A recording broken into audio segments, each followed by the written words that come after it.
iniisip na makakaabot ako ng mga enerhiya at mga milagro na nagagawa ko sa buhay ko ngayon. Yun nga yung panggagamot sa iba't ibang mga sakit na spiritual na atake, na kulam, barang, sumpa, aswang, usog at iba pa.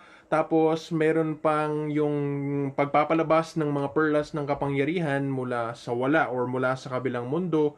Tapos yung pagbigay nga ng mga blessing sa mga tao or sa mga bagay, sa mga lugar para maging efektibo ito para sa pagkamit ng kagustuhan or kahilingan ng mga tao. Depende sa power na gusto ng tao doon sa bagay or sa pangyayari o sa tao na yon.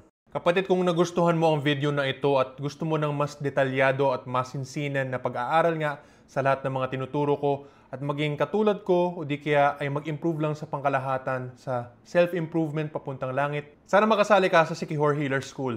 Ito ang exclusive membership site ko na may bayad ayon sa level ng membership na gusto mong i-avail. Sana magkita-kita tayo sa loob ng Sikihor Healer School. Salamat po at God bless.